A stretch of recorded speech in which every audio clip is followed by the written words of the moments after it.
د کانونو استخراج او له وابستګۍ څخه خلاصون.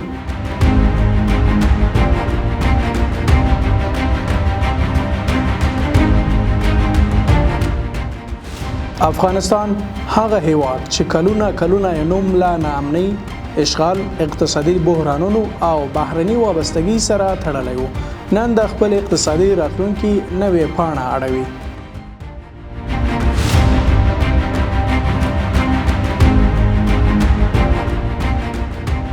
د اورید څېړنیزې ادارې په یوه تحلیل کې د هیواد دوو مهمو اقتصادي بدلونونو ته کتنه کړې ده.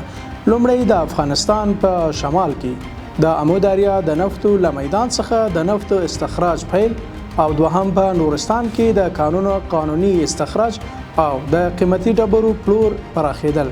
دا دواړه برخې کولی شي د ملي اقتصاد په پیاوړتیا او د افغانستان د ځان بسیاینې پر لور مهم رول ولوبوي.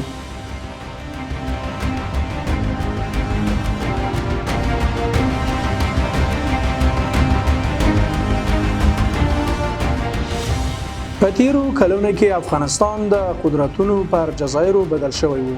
د امنیت نشتون او د واحد نظام نه موجودیت لامل شوی و چې د افغانستان کانونه یا په قانوني ډول استخراج نشي او یا هم په غیر قانوني او غیر مسلکي ډول استخراج او قاچاق شي.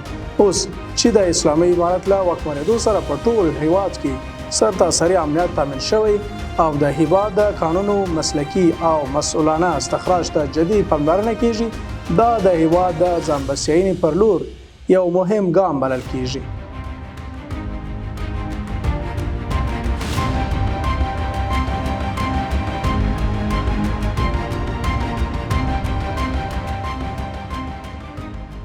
د هیواد په شمال کې هغه سیمه چې کلونه طبیعي زیرمې د ځمکې په تل کې پټې پاتې وي، اوس د امو دریا له نویو څاګانو څخه د نفتو رسمي استخراج پیل شوی دی.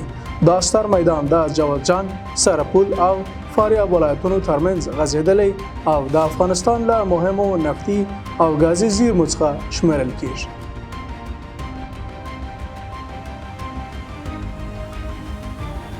نن له دغو څاګانو هره ورځ سلګونه متره مکعب خام نفت استخراجېږي او دا کار یوازې یو عادي اقتصادي پروژه نه ده، بلکې د انرژي په برخه کې د افغانستان د بهرني وابستګۍ د کمیدو پر لور یو مهم ګام دی. د دې بدلون اهمیت یوازې د تولید په کچه کې نه دی، بلکې حقیقت په دې کې نغښتی چې د دغو څاګانو د برمې وهلو او چمتو کولو ډیره برخه د افغان انجینرانو او تخنیکرانو لخوا ترسره شوې ده.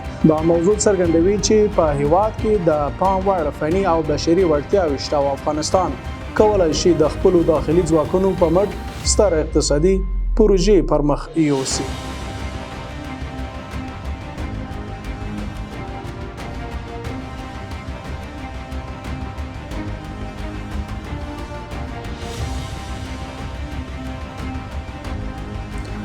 له بلې خوا په نورستان ولایت کې هم د کانونو قانوني استخراج نوې مرحلې ته داخل شوی دی. د اسلامي امارت د کانونو او پټرولیم وزارت اعلان کړی چې د نورستان د دوعاب ولسوالۍ له کانونو څخه استخراج شوي زرګونه کیلوګرامه قیمتي او نیمه قیمتي ډبرې د ازادي داوطلبۍ له لارې پلورل شوي دي او له دې لارې میلیونونه افغانۍ عواید د حکومت خزانې ته داخل شوي دي. دا اقدام د هیواد د طبیعي زیرمو د قانوني او شفاف مدیریت لپاره د هڅو نښه بلل کیږي. هغه زیرمې چې په تیرو کلونو کې څو ځله د غیر قانوني استخراج، فساد او ناامنۍ قرباني شوي وي. اوس اسلامي امارت هڅه کوي چې خپل طبیعي شتمنۍ په منظم او قانوني چوکاټ کې مدیریت کړي، ترڅو له دغو سرچینو ترلاسه کیدونکي عواید د محدودو اشخاصو د ګټو پر ځای د ملي اقتصاد او د خلکو د هوساینې لپاره وکارول شي.